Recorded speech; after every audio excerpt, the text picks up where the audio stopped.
Agora, nós temos uma situação que tem se tornado muito comum nas redes sociais, doutor, que é aquela que não é apenas uma manifestação de uma pessoa, mas às vezes até postar uma determinada imagem que tenha viralizado na internet, virou meme, como se diz, e que muitas vezes é polêmica. E nesse sentido, um caso chamou muito a atenção, eu peço que o senhor nos acompanhe aqui, de um garoto de 17 anos que foi torturado pelos seguranças de um supermercado em São Paulo. Ele tentou roubar um chocolate, pelo que dizem as notícias, e as imagens que circulam na internet mostram os seguranças agredindo o garoto numa sala apontada como sendo do próprio mercado. A agressão rendeu comentários nas redes sociais, como a gente está vendo agora em alguns destes posts. Eu vou poupar, inclusive, o telespectador e o doutor da leitura exatamente desse material, mas que refletem posições muitas vezes, em tantos casos como vemos, assim, apoiando, às vezes inclusive com palavras de baixo calão e fazendo um discurso de ódio.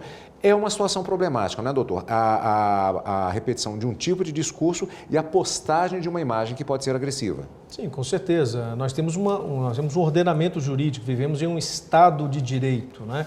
Onde as regras devem ser cumpridas, devem ser obedecidas.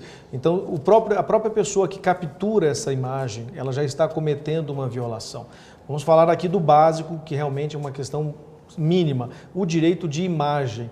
Aquele cidadão que foi flagrado naquela situação de tortura, como é o caso desse rapaz, ele teve o seu direito de imagem brutalmente violado, para citar apenas um problema, porque há vários outros problemas que decorrem daquilo. A própria agressão, a tortura que ele sofreu é um problema ainda mais grave, mas associando-se a isso, houve o direito de imagem violado também. Então, quem capturou já cometeu uma segunda ou terceira ilegalidade. Quem compartilhou, a própria pessoa compartilhou e aqueles que receberam e replicaram o conteúdo, reproduzem também, reforçam essa ilegalidade. E todos estão sujeitos à responsabilidade, sim, tanto penal como civil, porque estão contribuindo para o dano que aquela vítima daquele fato grave está sofrendo. Não adianta você sofrer silenciosamente, você tem que ter ainda a sua imagem devassada publicamente, porque a gente sabe que o que vai para a internet dificilmente se remove.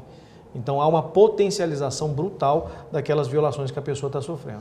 Há uma clareza em relação ao que prevê a lei, o que é crime e a divulgação dessas imagens. Mas a postura da empresa, ela pode ser mais rígida até mesmo do que a lei, causando uma demissão? Isso pode existir e pode ser legal ou não, pode ser questionado? Eu não diria que uma empresa, num quadro como esse, nesse caso específico, estaria, se ela vier a demitir o funcionário, ela estaria se excedendo, porque, quer queira, quer não, as acusações são de prática criminosa. Estão acusando aqueles seguranças de terem cometido crime, efetivamente, crime de tortura. Então, de fato, nessa situação, uma empresa que venha adotar uma medida disciplinar, inclusive uma medida mais grave que a demissão, ela pode sim ter justificativa para isso, nesse caso específico. Mas, evidentemente, que em outras situações, em que a empresa resolva adotar medidas disciplinares, tem que haver uma ponderação. É isso que exige a Constituição, é isso que exige a CLT. Tem que haver uma ponderação entre a falta cometida e a consequência, a punição que se deseja aplicar. Doutor, muito obrigado. Tem muitas mais perguntas, é claro, mas o tema é sempre presente. Voltaremos a ele eventualmente aqui no Jornal da Justiça. Obrigado pela participação. Obrigado.